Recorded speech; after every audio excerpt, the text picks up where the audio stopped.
أعوذ بالله من الشيطان الرجيم بسم الله الرحمن الرحيم الحمد لله رب العالمين والصلاة والسلام على رسول.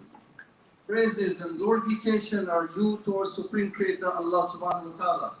And durood and salam on our wonderful Prophet Muhammad Mustafa sallallahu alayhi wa sallam.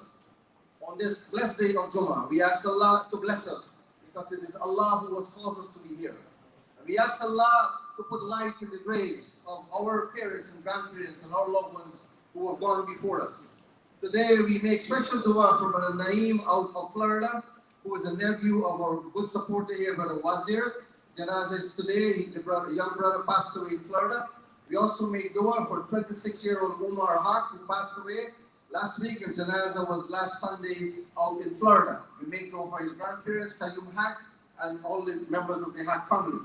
Today we are extremely happy, I should say, to see our dear beloved head of our sisters group, Sister Shanaz Yassin, joining us after a few weeks not being here. And today we make special dua for our dear beloved Sister Shanaz Yassin, asking Allah to make it easy for her, Allah, inshallah, as she starts her treatment, inshallah. We make dua also for Sister Bibi Ali, who is in the hospital. She also is starting some treatments, and they ask that we make dua for her. Today, we also make dua for 8-year-old Aziza Sophia Karilla, the granddaughter of Brother Karilla, celebrating her 8th birth anniversary. Inshallah, we make dua for their grandparents, Sister Bida, and all the members of the family. My dear respected brothers and sisters, today in this house of Allah, it is my honor and privilege to welcome America's renowned scholar and lecturer, Nouman Ali Khan. You know, there is a saying that when your name walks before you, then you're a good man. As Brother Ali pointed out to me, he has millions of followers the world over. And he is visiting New York and has kindly reached out to us and asked that he would like to come here to do the khutbah here today, and we seize this opportunity. So, with time is of the essence, I would like to welcome Brother Nouman Ali Khan. As I said, he is well versed. Brother Nasar Haq informed me yesterday that this was his old teacher. I'm happy to see so many people who he has taught at Masjid Hamza and out in Long Island joining us. Inshallah, the brother will be back here at 8 p.m. tonight to do some tafsir from the Quran. So I invite all of you brothers and sisters who have the time to join us again at 8 p.m. So inshallah, I don't want to rob him of his time. It is now my honor and privilege to invite Nouman Ali Khan to inshallah deliver the khutbah and to lead us in the salah.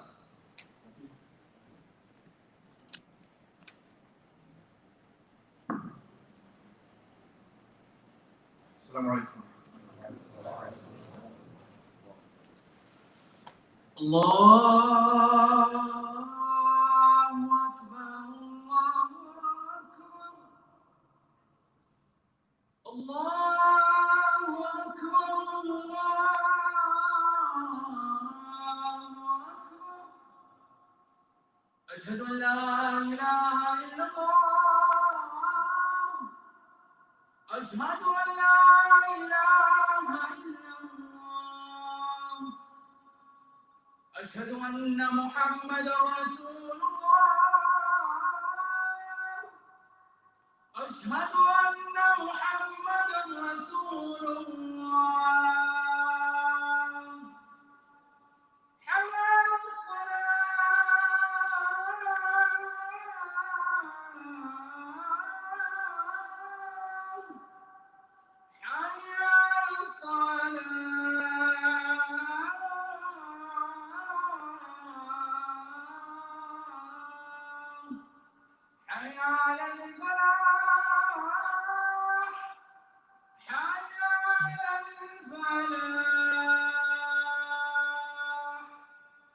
Allahu Akbar, Allahu Akbar, La ilaha illallah.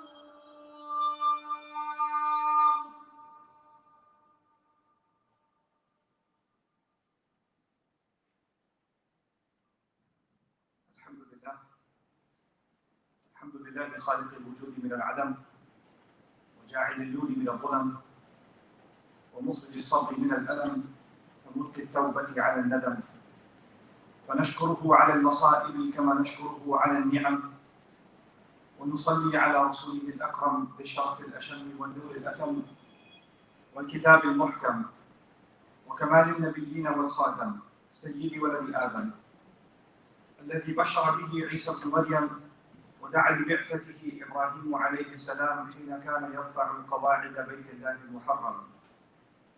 وصلى الله عليه وسلم وعلى أتباعه خير الأمم الذين بارك الله بهم كافة الناس العرب منهم والعجم. الحمد لله الذي لم يتخذ ولدا ولم يكن له شريك في الملك ولم يكن له ولي من الذل وكبره تكبيرا. الحمد لله الذي أنزل على عبده الكتاب ولم يجعل له عوجا. والحمد لله الذي نحمده ونستعينه ونستغفره ونؤمن به ونتوكل عليه ونعوذ بالله من شرور أنفسنا ومن سيئات أعمالنا. من يهده الله فلا مضل له ومن يضلل فلا هادي له. ونشهد أن لا إله إلا الله وحده لا شريك له. ونشهد أن محمدا عبد الله ورسوله أرسله الله تعالى بالهدى ودين الحق ليظهره على الدين كله وكفى بالله شهيدا. وصلى الله عليه وسلم تسليما كثيرا. أما بعد فإن أصدق الحديث كتاب الله وخير الهدي هدي محمد صلى الله عليه وسلم وإن شر الأمور محدثاتها وإن كل محدثة بدعة وكل بدعة ضلالة وكل ضلالة في النار. قال الله عز وجل في كتابه الكريم بعد أن أقول أعوذ بالله من الشيطان الرجيم فاعبدوا ما شئتم من دونه قل إن الخاسرين الذين خسروا أنفسهم وأهليهم يوم القيامة ألا ذلك هو الخسران المبين. اللهم لا تجعلنا من الخاسرين. رب اشرح لي صدري ويسر لي أمري واحلل عقدة من لساني يفقهوا قولي. اللهم ثبتنا عند الموت بلا إله إلا الله. اللهم اجعلنا من الذين آمنوا وعملوا الصالحات وتواصوا بالحق وتواصوا بالصبر. آمين يا رب العالمين. In today's khutbah, I'd like to discuss something very fundamental that often gets overlooked by myself and many others, and I pray you're not among them, but a reminder benefits all of us.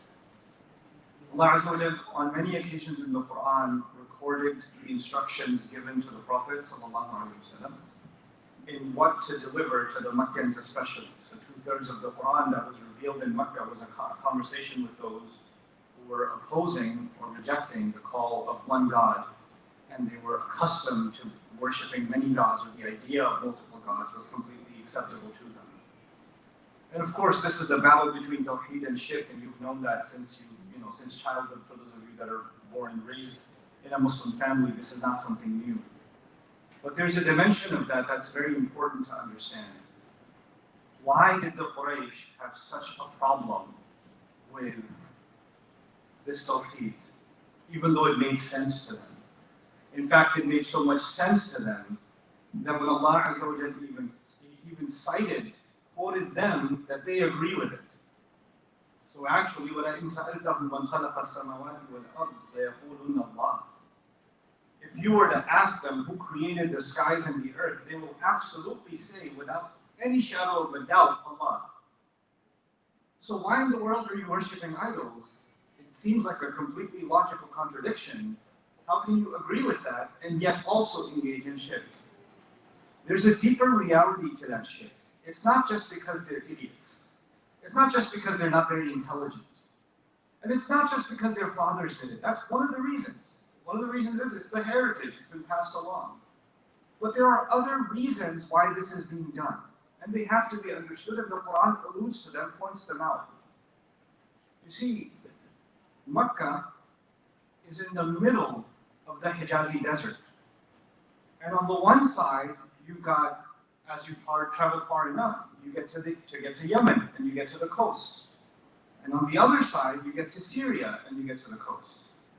And from Syria, ships would travel to Europe and other lands for trade. And from Yemen, they would travel to Africa for additional trade. And if trade needs to happen between Africa and Asia and Europe, they have to go the long way by sea. The only shortcut is through land. And through land, it's nearly impossible because it's the desert. It's not easy to travel through the desert. And of course, even those who venture to travel through the desert are going to get raided by bandits and looters, so it's a bad business deal. Anybody who knows anything about international business, if your shipment isn't safe, you better just leave the business now. So their shipments weren't safe. But as Makkah becomes developed, and the idolatry takes hold in that culture, every tribe in Arabia, any tribe, had no problem robbing another tribe. They had no issue with it. This was part of their way. If they saw a caravan passing by, they'll rob and loot. This is what they did. But Makkah became the capital for the idols, for the gods of every one of those tribes. It didn't matter if they were near or far, their idols were kept at the capital of all idols, at the Haram. What that did for the Meccans is when they would travel this way or that way, nobody would rob them. Nobody's going to touch them. Because if you mess with them, then they're, oh, you guys from Thieves? Oh, I know which one your idol is. That's the purple one, right? I'm going to go break that one first. So their idols are being held hostage, so nobody's going to touch the Meccans. Also, honor among thieves, they developed this code that because they take care of our gods, that when we go to Makkah, we're not going to rob and pillage, we're not going to take our arms with them, we're going to be completely peaceful in this sanctuary. So Makkah became this religious worldview that they created became a means by which they became politically safe. And it also became a means by which they could do more business than anyone else. They could make more money than anybody else in Arabia because they can go easily, what Allah describes as رِحْلَةَ الشِّتَاءِ وَالصَّيْفِ, the convenient journey of the summer and the winter. You see, it's more difficult to go towards Yemen in the summer because you're heading towards Africa. It's intensely hot. It's more difficult to go towards Syria in the winter because it's an extremely cold journey. The desert can get freezing cold.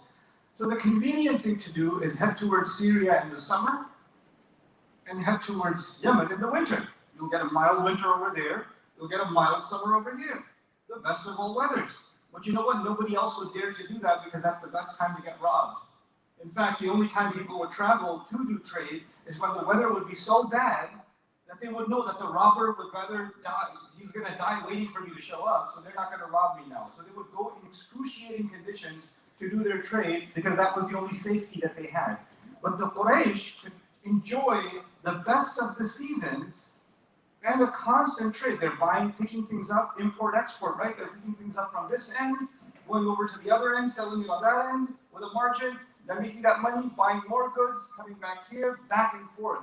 And the stop in the middle is what? Makkah. And the only reason Makkah is safe in their head is because all the idols are kept over there. And on top of the international economy, the international trade economy that they developed, there was another dimension.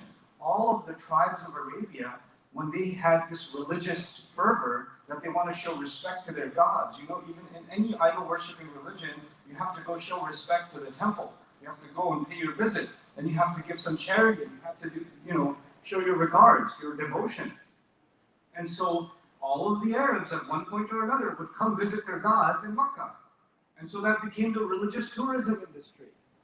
So those people are coming there, they're going to spend time there, they're going to buy food there, they're going to make donations there, they're going to, you know, boost the economy of Makkah constantly. So Makkah is politically and economically in a very powerful position only because they have shirk. And then there are when Rasul comes and says, these idols are false gods, and we should do away with them. You touch one of these idols, that means wars with one of those tribes. That tribe is going to say, wait, you mess with my idol? And the other tribes might say, hey, if they destroy this one's idol, they might destroy mine too, or ours too. So we're going to make enemies more than we can count. We're going to make enemies all around because we got rid of these idols. So for the political leaders of Makkah, shirk was not just a religion. Shirk was not just something that, oh, our fathers worshipped and that's why we worship. This is the only way they thought they could hold on to their power. They can hold on, they can continue to make the money they used to make. The actual God, what I'm trying to tell you, the actual God of the leaders of Quraysh wasn't actually idols. It was actually money and power. That's what they actually worshipped. And what they saw with the fall of shirk was the fall of those gods that they actually worship. Allah Azza wa Jalla points this out in the Quran too. He says, أَرَأَيْتَ مَنِ اتَّخَذَ إِلَهَهُ هَوَاهُ وَأَضَلَّهُ اللَّهُ عَلَىٰ عِلْمٍ. Have you seen someone who takes his desires? What are these desires? Wealth and power. Have you seen those who take their desires and turn them into their God? And by the way, it wasn't just wealth and power. Let's add some other idols. So there are idols that are made of stone, wood, rock, marble, and there are idols that exist inside the hearts of human beings.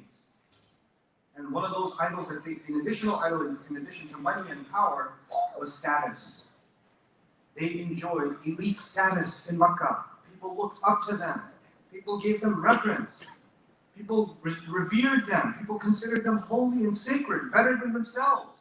They enjoyed a sense of superiority that would disappear if they were to accept this call. They would get compromised socially, politically, and economically. That would be the cost of Tawheed. That would be the cost of Tawheed. The reason I'm bringing this up is Allah Azza wa Jalla on many occasions calls on them and says the following. Like for example, in this case in Surah Al-Zumar, He says, فَاعْبُدُوا مَا شِئْتُم مِّن دُونِهِ. Then go ahead and worship whatever you want other than Him. And I've already laid out the groundwork for you of what that includes now. Worship whatever you want besides Him. قُلْ إِنَّ الْخَاسِرِينَ الَّذِينَ خَسِرُوا أَنفُسَهُمْ وَأَهْلِيهِمْ يَوْمَ الْقِيَامَةِ. Losers in the end are going to be no doubt those who put themselves and their families in loss on the day of standing. Those are the actual losers. Now the word loser is really important here because what they're afraid of by accepting the call of Allah is actually loss. Loss of power, khusran in power, khusran in mal, khusran in jah, khusran in the status, khusran in reputation. That's actually what they're afraid of. In fact, Allah has described that you know how we have fear of Allah? The mushrik in his heart or her heart has the fear of loss. The heart of their fear, the terror inside of them is the fear of loss. And that's what's pushing them. They only feel safe from loss in holding on to their shirk.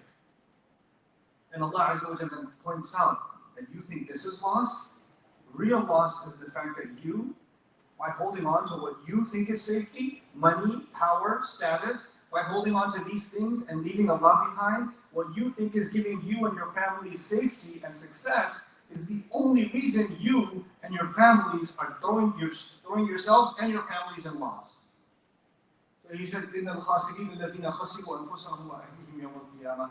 Allah, you had better realize. Allah is actually adat tanbih. It means realize this. ذَلِكَ هُوَ الْخُسْرَانُ الْمُبِينُ. That is the clear, unequivocal loss. That's what loss really is. You don't understand what loss is. Now, I'm not here to give a khutbah to you and to remind myself of something that happened, centuries ago that has no relevance to you and me. We're having this conversation because what I wanted to establish in the first part of this khutbah is that idols don't have to be physical. Idols don't have to be physical to be gods. False gods are in a temple, they can be a giant statue of a Buddha. They can be, any one of the Hindu gods that they worship, and there's an idol manifestation of it. Great. But actually, the Quran is far more sophisticated in pointing out the different kinds of shirk. Many of you might recall the famous hadith of the Prophet ﷺ, where shirk is harder to recognize than a black ant on a stone in the middle of the night. Right? And so what I'm trying to get at is that even though we say La ilaha illallah, even though I accept Islam, I recite the Quran, I accept in the truth of and the finality of the Messenger sallallahu alaihi wasallam, I accept all of these tenets of my faith. I believe in Judgment Day. I don't believe in idols. I believe in one supreme God. But it's still possible that in some things in my life, when the question came between money and what Allah wants, then money became a higher power. The financial consideration became more important than what Allah was saying, and so that money became an idol that is being worshipped over and above Allah. It might be that in some family decisions, the right thing to do, the thing that Allah would want you to do is one thing, But if you do what Allah wants you to do, the whole family is going to start drama. Everybody's going to point fingers at you. People are going to make fun of you. You're going to hear all kinds of comments from your cousins, uncles, this one, that one. You're going to get so much flack for obeying Allah that you have to decide, do you fear disobeying Allah, or do you fear the commentary, the barrage of commentary that's going to come, and the reputation that's going to decline? And many a times, you and I might decide that people's perception of me, people's opinions of me, people's comments about me are a greater God than the Lord that I actually worship, the Master that I actually worship. I might not even realize I'm making that decision. I might not even think that's an act of shirk. But for some reason, Allah and what Allah says became diminished. And what my family or my culture or society or the impressions I want to give, and because we live in a time where impressions are really important, right? Our entire existence now is filtered images, right? So giving somebody an impression has become the most important thing. Many of us, we walk into some place and all we're thinking about is, what is this one thinking of me? What is this one thinking of me? What is this one thinking of me? Why are you concerned about what anyone else is thinking of you? Or what anyone else says about you? This is a replacement of what is Allah seeing me as. What does Allah have to say about me to His angels? You have to decide which one is occupying your mind. Because if people's perception is a constant concern, then you're actually imprisoned. You're imprisoned. And when does Allah see me as doing something right? Does Allah see me as doing something wrong? When you start, freeing yourself, breaking yourself from those idols, you can actually breathe. Because as the famous Arab saying goes, pleasing people is a canyon, there's no bottom to it. You can't reach the bottom of this well. Doesn't matter what you do to make people happy. In your mind, actually, it's not even making people happy. I just don't want them to criticize me. I don't want them to point their finger at me. Financial considerations can become a god. Cultural surrender can become a god. When we surrender Allah's word, my messenger's instructions, sallallahu alaihi wasallam, because of cultural considerations, it can become a god. Political considerations can become a god. My status will decline. Nobody will listen to me. My authority will go away. If I follow this, then how can I hold on to my power, my status, my place? And you don't have to be a politician in government to be a politician. You can be a politician in your family.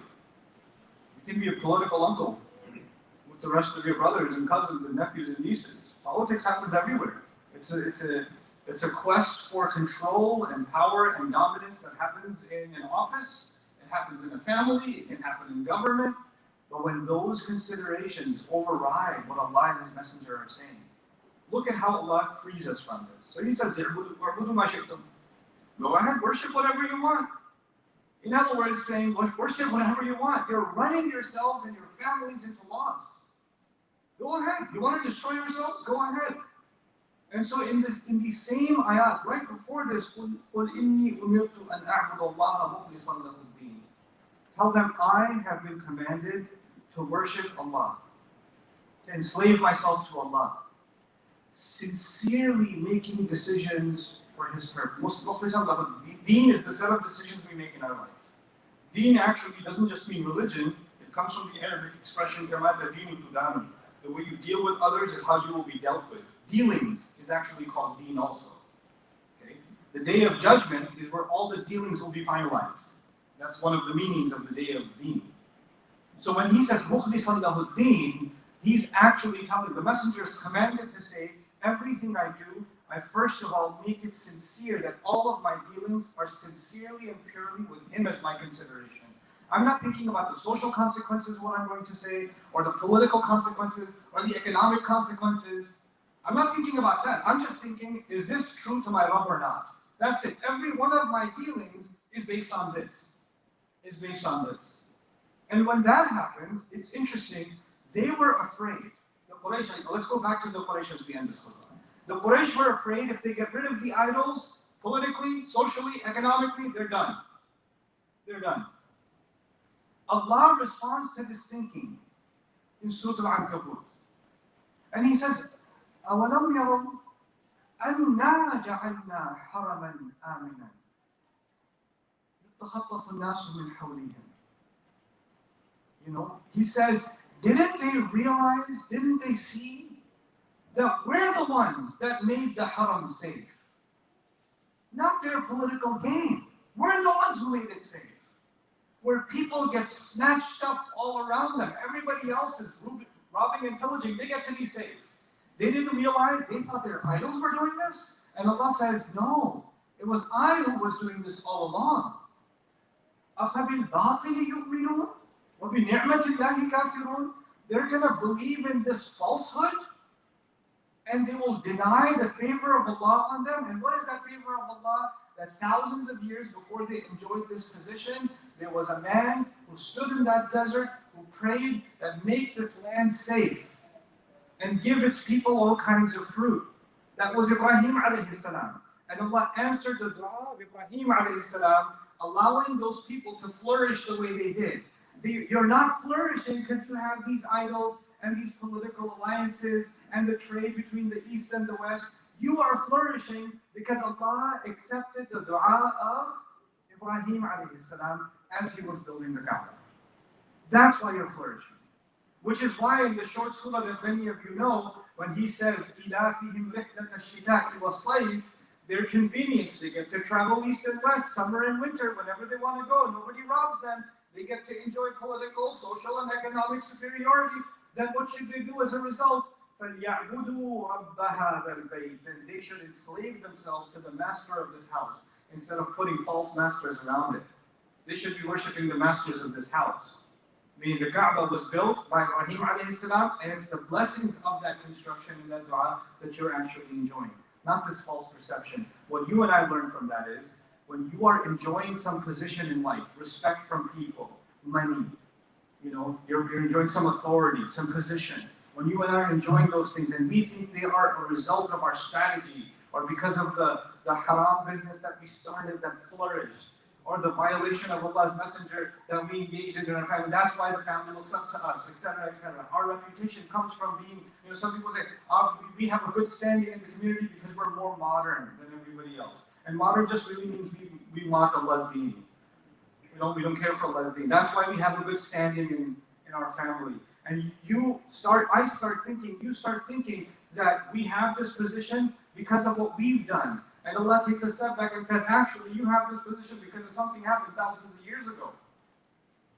You're not the reason you're doing well. You're not the reason people respect you.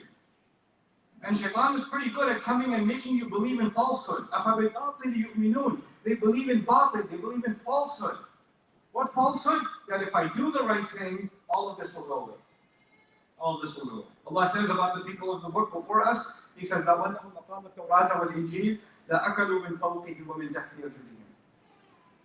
if they had only lived by Torah and Injil, if they had established Torah and Injil, they would have eaten from above and from below. Allah says they would have eaten from above and below. What does that mean? That means not only would Allah reward them in the Akhirah, Allah would have made this life good for them. We go before Allah at the haram, where we leave everything behind, put our ihram on, nothing worldly in our possession, and we're going around the Kaaba, and every time we go, we finish one tawaf, we're making the same dua. رَبَّنَا آتِنَا فِي الدُّنْيَا حَسَنَةً وَفِي الْآخِرَةِ حَسَنَةً. Why? Because Allah gave us a different way of thinking. Allah gave us a different kind of calculation. And that calculation is, Ya Allah, give me the beautiful things in this life, and beautiful things in the next life. And you know what that means? Those two things are connected to each other. Something can only be beautiful in this life if it is going to turn into something beautiful in the next life. Those two things are not separate now.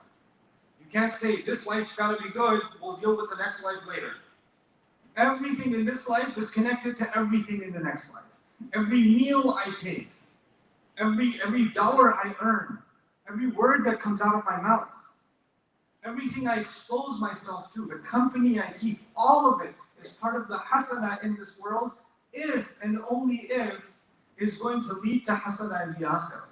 So in that dua, we're not just saying, Ya Allah, make me rich in this life and give me Jannah at the end too. That's not what we're saying. Ya Allah, just a sweet ride here, and then you decide what kind of ride you want to give me in Jannah, but Jannah at least. That's not the dua.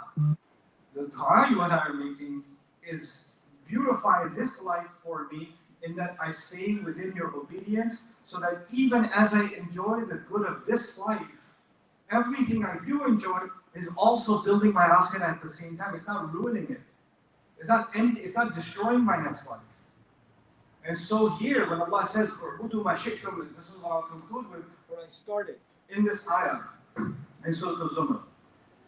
And Allah says, worship whatever you want. You know what Allah has done there? Allah has given us free reign. He won't stop you. You want to dig a grave for yourself? Go right ahead. You want to ruin your life? Go right ahead. You want to ruin your life and the life of your own family? Go right ahead. You think that's the way to go? Be my guest. All I will tell you is, you may live your entire life not realizing what you were doing. And it might be that you're perfectly happy, because some people say, I'm not, they tell themselves, I don't know why I need to follow religion. I'm perfectly happy as I am. You think I'm gonna find some kind of peace when I follow Islam, or I'm gonna be in an inner state of harmony. I don't need that. I'm good. My family's happy. I'm happy. We're living a good life. We're not hurting anybody, so we don't need this haram business. It's just unnecessary stress. Why do you have to get so rigid? And this mentality, Allah says, you're welcome to it. You're welcome to think this way. You're welcome to enjoy yourself and say, life is stress-free. It's all good. Go ahead. Because you know what? The only time you'll realize that you are destroying yourself is when you're standing in front of Allah. And the only time you'll realize that you weren't making your family happy, you were destroying your family. How no one of us would want to imagine our parents, our children, our spouses being in a house that's on fire. You can't imagine that. And not only are we pushing them into a house on fire, we're happily celebrating and saying, enjoy it. No, some more. Have some more. You won't realize it until it's too late. So all the ayah does is, Allah won't force your hand. Allah won't make me change, force me to change. He'll leave that choice up to me, but He'll at least let me know what I'm doing. Which way am I heading? These are the kinds of eye-openers Allah was giving to the Quraysh. And they realized something. And by the way, the Sahaba who accepted His call, they did go bankrupt, didn't they? They were doing pretty well before they accepted Islam. And the moment they accepted Islam, life became hell, really. Some of them they used to be respectable business people, now they're being spit on the street. They used to have a home, they used to have family, they used to have an easy life, and now they have to leave their home and escape with nothing but their lives to Medina. Isn't that the case? They have to become migrants, refugees in a new city. That's what they have to do. And so when someone decides to take this step and walk away from what they used to consider a good life, then Allah might then test. And Allah might say, okay, so you do believe this is the right way to go. You do want to take the right step. Let's see how much you believe that. Let's put you through some inconvenience. Let's take your comforts away. Let's make people hate you. Let's make people insult you like you've never been insulted before. Let's put you in financial difficulty that you've never experienced before. Let's make you feel so powerless that you've never felt this powerless before. And all of it will be because you turn towards Allah. Why? Because Allah wants to break those idols inside you. Money, power, status, the way people think about you. Sometimes He wants to smash those idols like Ibrahim alayhi salam smash those idols so you can be renewed. He will give you those blessings, but if even some remnant of shirk is there, some little bit of shirk is there, some little bit of those things are way too important, more important than they should be, then maybe Allah might put me through a tough situation because He's cleaning my heart out of whatever residue is left from those idols. Maybe that's what He's doing. Maybe that's what I need to look deep inside me when I go through a difficult situation. And that is Allah preparing me for success. Because if He didn't do that, and my heart remained impure, then I won't realize the damage of that until it's too late. So often, you and I will find ourselves in difficulty because it's Allah's way of showing us His love, preserving the most cherished thing inside of ourselves, which is our iman. May Allah Azza wa Jal preserve all of our iman and that of our family.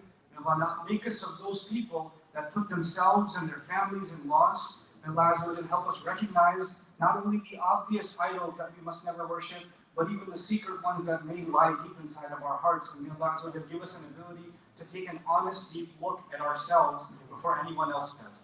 بارك الله لي ولكم في القرآن الحكيم ونفعني وإياكم بالآيات والذكر الحكيم. الحمد لله وكفى والصلاة والسلام على عباده الذين اصطفى خصوصا على أفضلهم وخاتم النبيين محمد الأمين وعلى آله وصحبه أجمعين. قال الله عز وجل في كتابه الكريم بعد أن أقول أعوذ بالله من الشيطان الرجيم إن الله وملائكته يصلون على النبي يا أيها الذين آمنوا صلوا عليه وسلموا تسليما. اللهم صل على محمد وعلى آل محمد كما صليت على إبراهيم وعلى آل إبراهيم في العالمين إنك حميد مجيد. اللهم بارك على محمد وعلى آل محمد كما باركت على إبراهيم وعلى آل إبراهيم في العالمين إنك حميد مجيد. عباد الله رحمكم الله، اتقوا الله، إن الله يأمر بالعدل والإحسان وإيتاء ذي القربى وينهى عن الفحشاء والمنكر ولذكر الله أكبر والله يعلم ما تصنعون. إن الصلاة كانت على المؤمنين كتابا موقوتا. الله أكبر الله أكبر. أشهد أن لا إله إلا الله. أشهد أن محمدا رسول الله. حي على الصلاة حي على الفلاح قد قامت الصلاة.